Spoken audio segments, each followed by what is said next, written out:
controversial.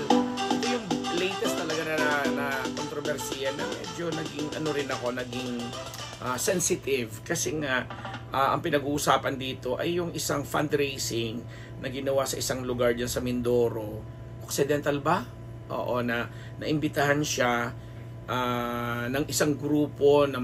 mga parishioners diyan sa isang simbahan diyan sa Mindoro kung saan nagkaroon ng concert para makalikom ng halaga sa pagpapagawa nila ng kanilang simbahan, ng kanilang parokya. And in the process nga,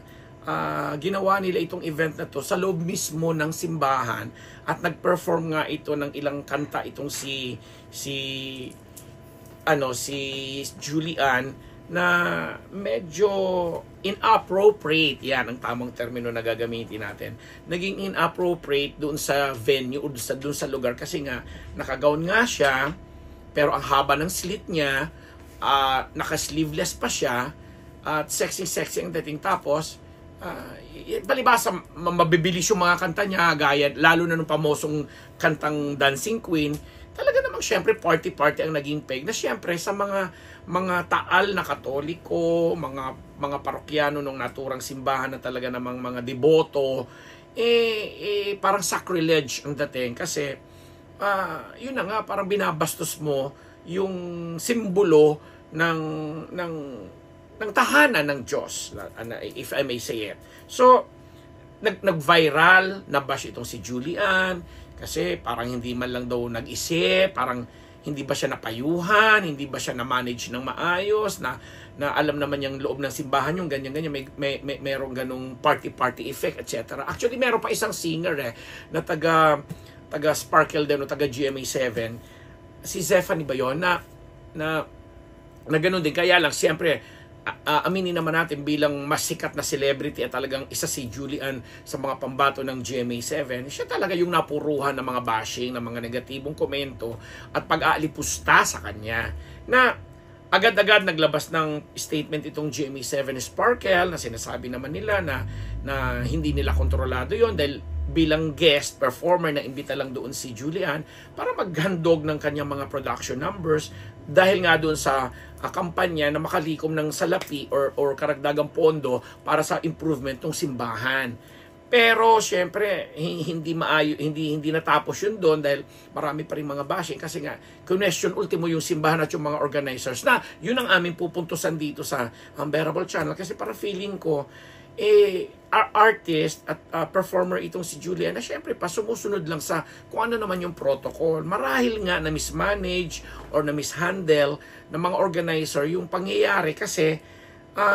pag ganun mga ritual, meron tayong mga sinusunod na protocol dyan at meron tayong mga sinasabing mga panuntunan ng simbahan mismo na pag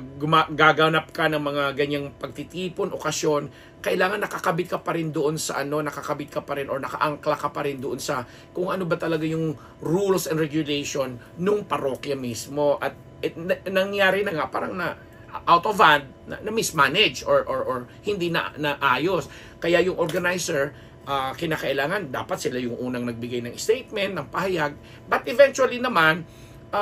yung kura paro ko doon, yung pare, ay nagbigay ng kanyang apology, humingi siya ng pasensya na nakarating na sa kanilang diocese, yung obispo. Siyempre, pasalawarin nyo ako, nakalimutan ko yung mga pangalan nila. Pero sa isang lugar po ito sa Mindoro, no? Na parang pinaliwanag naman nila at inako naman nila yung kumbaga yung pagkukulang sa lugar nila. Kasi ako bilang isang debotong Katoliko rin, naniniwala ko na inappropriate nga, hindi nga nababagay at parang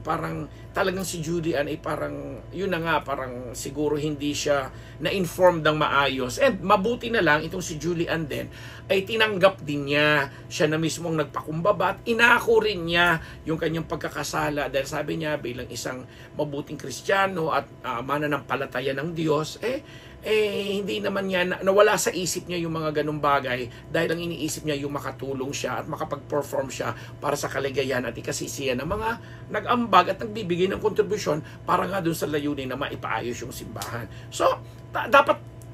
tama na doon. Ako, believe ako doon kay Julian na himinti na dapat doon. But the thing is, may mga iba pang nambabash, kung ano, saan pa dinadala yung issue, lalo na yung mga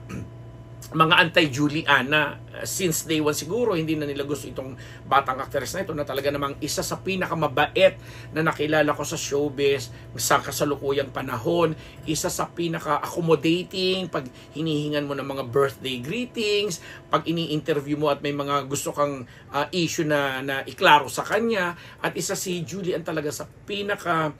ano tawag natin to, pinaka-versatile na performer ngayon, kasi bilang host, bilang judge ng isang reality show, bilang actress, nagiging daring din naman siya paminsan-minsan, bilang isang magaling na concert performer, singer, at artista. So, ganun namin nakilala si Julian, lalo ng mga panahon na naiimbita pa namin siya sa mga pagtitipo namin sa mga gabay guro na mga Teachers Fest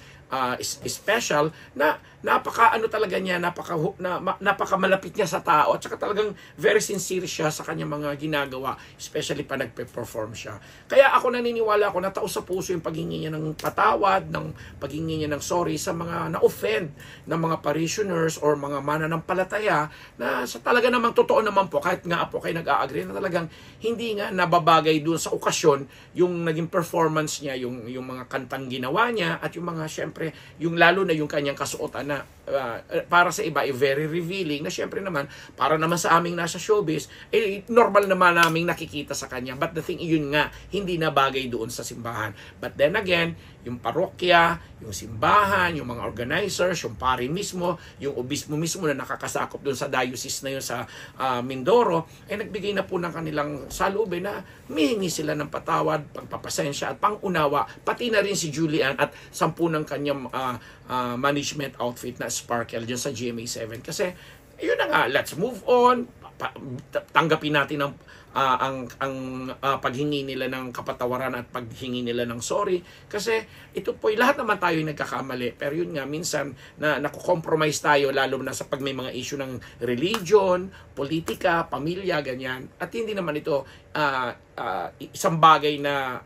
sa ating mga Pilipino, yung strange kumbaga or alien tayo sa ganito, dahil marami rin naman mga kagayang insidente na nangyari na before, but this time yun na nga, ang isang babae at isang performer na gaya ni Julian ang na-involve, na sangkot, simbahan pa. So hinahangaan ka namin, Julian, at sa mga fans mo, sa inyo ng Juliverse, o diba,